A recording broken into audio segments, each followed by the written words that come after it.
Hey, brother. Yes, you. You wear strength on your shoulders every day. For your family, for your work, for the world. But tell me something. Have you ever felt that, behind the mask, there's a quieter battle going on? Not the wars outside, but the ones inside, where weakness hides in habits so ordinary you don't even notice them. Be honest with me. Do you ever explain yourself too much, like you're on trial for your own life? Do you find yourself complaining, thinking it makes you sharp, when really it's just noise? Have you whispered about others, only to realize you were leaking your own wounds? Or maybe silence scares you, so you fill every empty space with distraction. And worst of all, have you ever kept showing up, smiling, replying, playing the role, while deep down you had already quit? If any of that stung, don't worry. You're not weak. You're just human. But these 5 behaviors, they do expose a man. Not to others first, but to himself. And here's the twist. Weakness doesn't always roar. Sometimes it explains. Sometimes it complains. Sometimes it whispers. Sometimes it scrolls. And sometimes it just stops caring. So stay with me, because once you see these 5 for what they are, you'll never let them run your life again. Today isn't about comfort. It's about freedom. And freedom starts when you stop lying to yourself. Let's begin with the first trap, over-explaining. A habit that hides the deepest fear of not belonging. There was a time I explained everything. Why I said no. Why I changed my mind. Why I chose my path. As if I owed the world a report for simply existing. Brother, do you know that feeling? When you can't just say, "I'm not coming." You have to build a courtroom in your head, play the lawyer, play the witness, and still lose the case. I grew up in a house where silence wasn't peace. It was punishment. A slammed door, the smell of cigarette smoke in the hallway, the kind of quiet that makes a child hold his breath. So I trained myself to explain everything, thinking maybe if I could make them understand, I'd finally be safe. I carried that habit into manhood. Declining an invitation, I'd write a 5-paragraph essay. A friend doubted my choice? I'd argue with invisible juries at 2 a.m., fighting for approval that never arrived.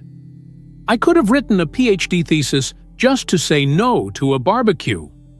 One winter, after my startup collapsed and betrayal hollowed me out, I posted a long explanation online, defending myself to people who never cared. When I shut the laptop, the room felt colder, and I realized the more I explained, the less of me remained. That's the trap of over-explaining. It looks like kindness, but it's fear. It feels like strength, but it's slavery. Slavery with a smile.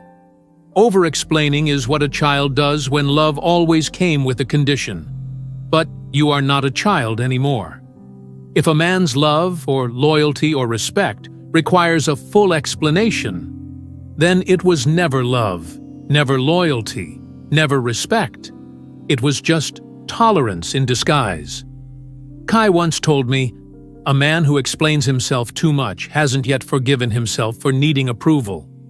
That line hit me like a blade of truth, because deep down, I still believed, if they don't understand me, they'll abandon me. So let me ask you, when was the last time you gave a speech? Not because they needed clarity, but because you needed permission? Pause. Breathe. Place your hand on your chest and whisper, "I'm not here to be understood. I'm here to be aligned." From that day on, I practiced short sentences. "No, thank you. I've decided this. I'm not going." Clear. Simple. Final. And yes, some thought I was cold. But I realized their judgment was their weight to carry, not mine. Over-explaining is like pouring water into a cracked cup. No matter how much you give, it will never stay. The problem isn't your voice, it's the vessel you're trying to fill. And sometimes, the bravest thing you can do is put the cup down and keep your water for yourself.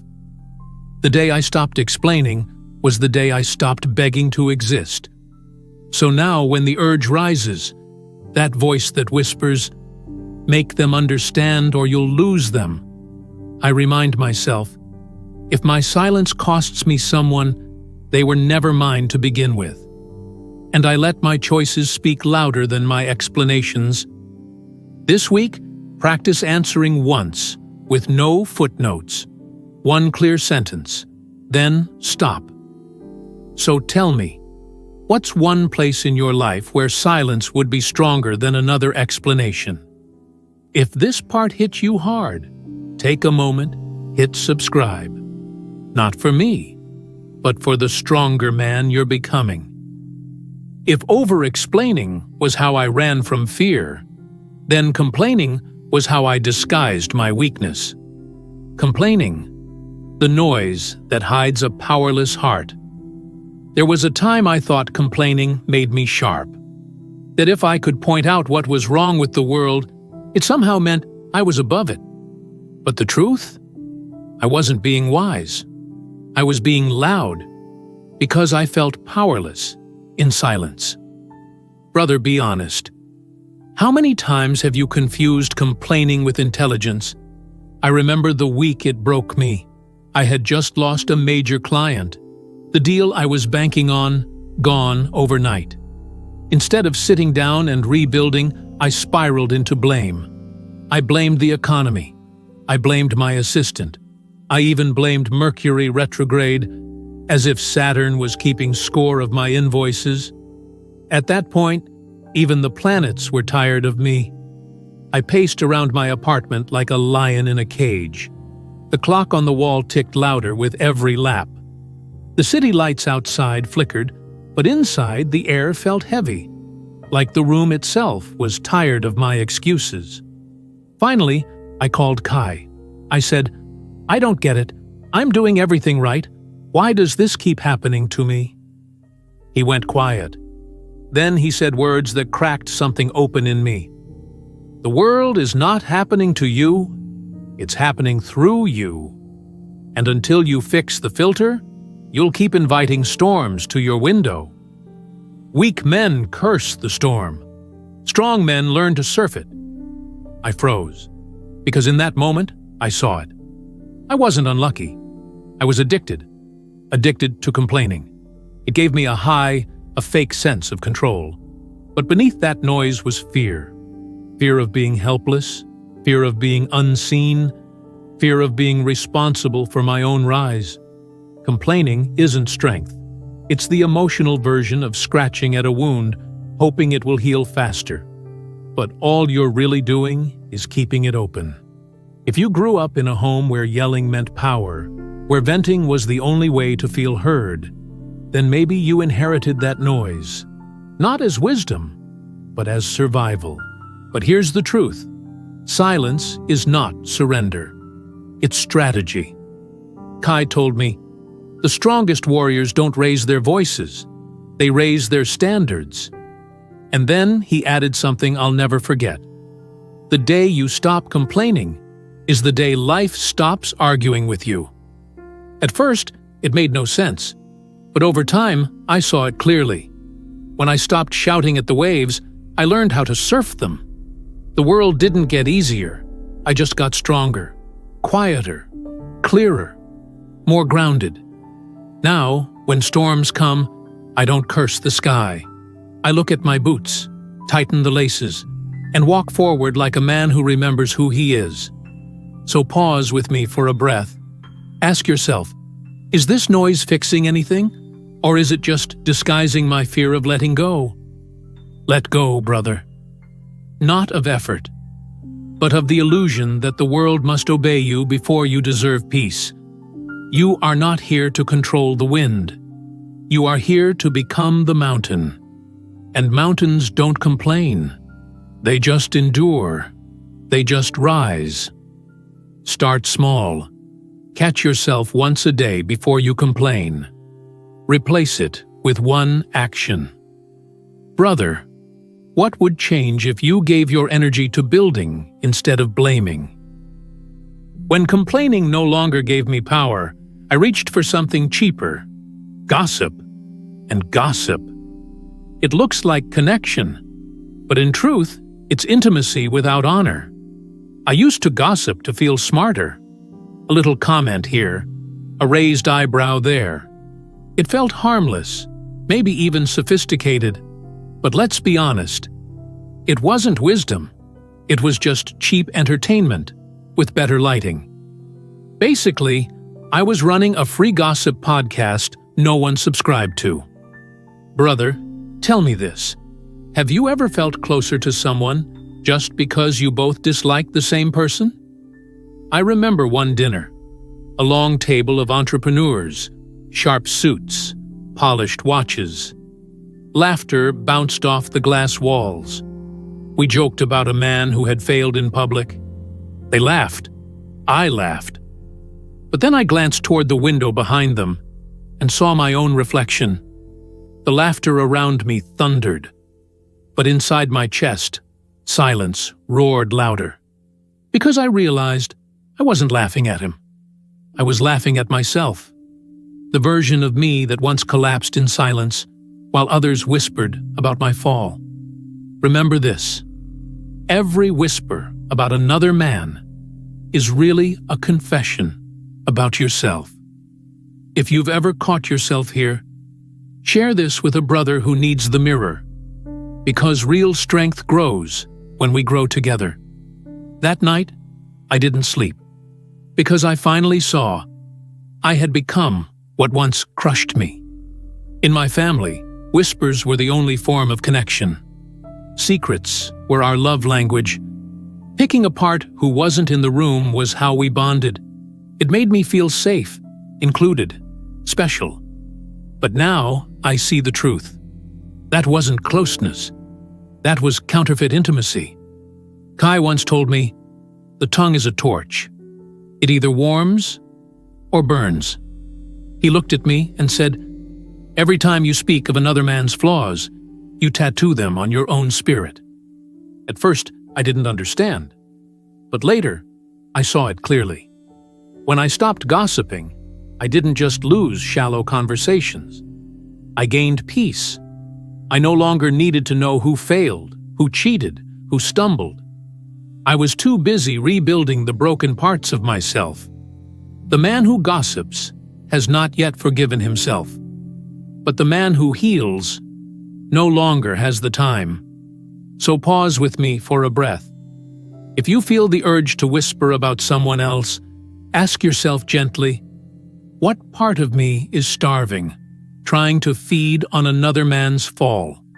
Because here's the strategy. A weak man tears others down to stand taller, but a strong man invests his words in building himself. The most powerful man in the room is not the one whose voice is loudest. It's the one whose soul no longer needs noise to feel worthy. You want real connection? Speak of ideas. Speak of vision. Speak of God, not people. Because at the end of this life, they won't remember how well you judged others. They'll remember if your words made them feel safe or scarred. So I choose to bless in silence, because gossip is intimacy without honor, and a healed man no longer whispers. When tempted to gossip, switch it. Say one good thing about that person instead. Who in your life deserves your blessing today instead of your whisper? If gossip is just noise shared between people, then here's the harder question. What happens when the crowd leaves and the only voice left is yours? That's when many men discover their greatest enemy, the fear of solitude. There was a time I couldn't sit in a room by myself for 5 minutes. I told people I was extroverted. I said I loved company. But the truth? I was terrified of who I might meet if the noise ever stopped. So I stayed busy. Music always humming. Messages always buzzing. Even when I was alone, I wasn't really alone, because I dragged distractions everywhere, like bodyguards protecting me from myself. I was the only guy who needed a full entourage just to sit in a quiet room. Brother, be honest with me. When was the last time you sat in silence without checking your phone, without reaching for noise, just letting your own breath be the only sound? One winter, I disappeared. No posts, no phone. Just me, a cabin, and a storm inside I could no longer escape. The first night was chaos. The smell of burnt pine clung to the air. Regrets surfaced like ghosts clawing at my throat. And I realized something haunting. Silence isn't empty. It's full of every conversation you've been avoiding for years. Tell me, have you ever sat so still that even your silence screamed louder than the storm outside? Silence is not your enemy. It's the mirror you've been running from. The memory of the one I let down. The lie I told to protect an image. The dream I buried to keep the peace. They all came back, not to punish me, but to be witnessed. I sat with them, not as enemies, but as old friends. Kai once told me, the man who fears solitude is still running from a war he never dared to end. That night, I ended mine. Because here's the truth. Solitude is not loneliness. Loneliness is the ache for someone else. Solitude is the return to yourself. And yes, it breaks you, but only the parts that were built by fear. I cried for hours, not from sadness, but from release. Because for the first time, I was done performing, done pretending, done needing someone else to tell me who I am. Later, I collapsed in a hospital bed, underweight, worn down, spirit frayed. That's when I met Elena. Quiet eyes, steady hands. She didn't ask what broke me. She just whispered, "You're allowed to rest. Even the strong ones need it." And maybe, brother, that's what you need to hear tonight too. After I left, I thought I'd never see her again. But somehow, she stayed. Not to fix me, but to remind me I didn't have to vanish in silence.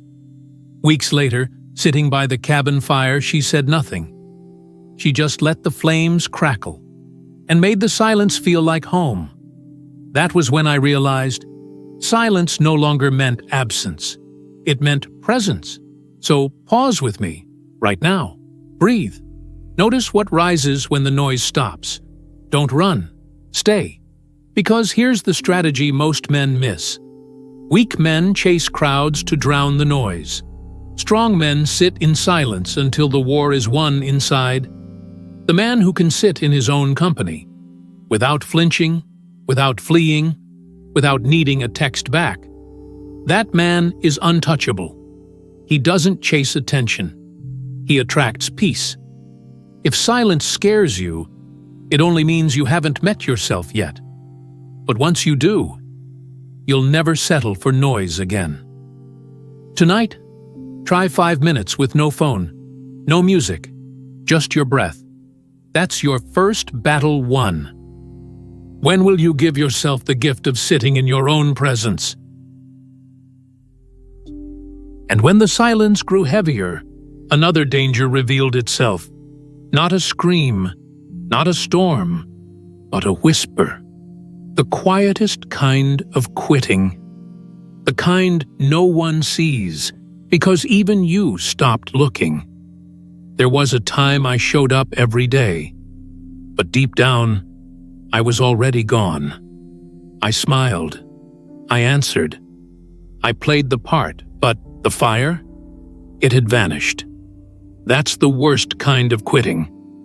Not the man who throws the table, not the one who storms out, but the one who keeps wearing the mask, while his soul slowly fades behind it. Brother, be honest. Have you ever caught yourself nodding at a meeting, while inside you're whispering, "I left myself months ago"?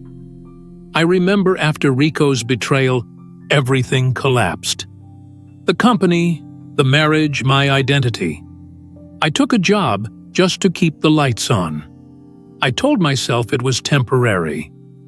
But in truth, I had stopped dreaming. One morning, I sat in the parking lot of that job. 42 minutes passed. The cold steering wheel pressed against my palms, and it felt like I was holding a life that no longer belonged to me. I just stared ahead like a ghost who forgot how to return to his own body. Most men don't die in one moment. They die slowly, by showing up half alive. That's when it hit me. You don't always quit with noise. Sometimes you quit quietly, by showing up half alive. Quiet quitting isn't laziness. It's grief. The grief of giving for too long without being seen. The grief of carrying a dream until your back breaks, then pretending it doesn't hurt. I wasn't lazy. I was just updating status reports no one even read. Honestly, even I stopped reading them. Kai once told me, "A man doesn't burn out from doing too much. He burns out from forgetting why he began." That sentence cracked me open, because I realized I hadn't lost motivation. I had lost meaning. So that night, I did something radical. I didn't quit the job. I didn't leave the city. I didn't burn it all down. I came home to myself. I sat with my journal. I wrote a letter to the man I used to be, the one who had fire, the one who believed, the one who showed up with purpose, not just presence. And I promised him, "I'll bring you back. Not with noise, but with one honest breath at a time." Brother, maybe that's where you are right now, still showing up, still smiling, but fading inside. Hear me. You don't need to walk away from everything. You just need to walk back to yourself. So if the fire feels gone, create friction. Move. Speak one truth. Change one thing, even if it scares you. Because the real tragedy is not when men fail loudly. It's when they fade silently, while the world claps for their mask. Weak men stay half alive in a role that kills them. Strong men would rather start over with fire, even if it means burning bridges. Not you. Not anymore. You were not built to disappear. You were not born to sleepwalk through your own story. So don't quit quietly. Quit the numbness. Quit the fake smile. Quit the version of you that forgot his own name, and begin again. With one brave breath. Because the world doesn't need your performance. It needs your presence. You weren't built to fade. You were built to rise. Write one line in a journal tonight. I will return to myself. That's your restart button. What's one small action you'll take tonight to breathe life back into yourself? If even one line lit a fire in you, don't keep it to yourself. Share this with a brother who needs it, because real strength multiplies when it's passed on. Brother, we've walked through 5 mirrors together, over-explaining, complaining, gossip, the fear of solitude, and the slow death of quitting quietly. Each one looks ordinary. Each one looks harmless. But each one is a doorway where a man can lose himself. And I know this not as a teacher, but as a man who lived them. I explained myself until my words became chains. I complained until noise drowned my strength.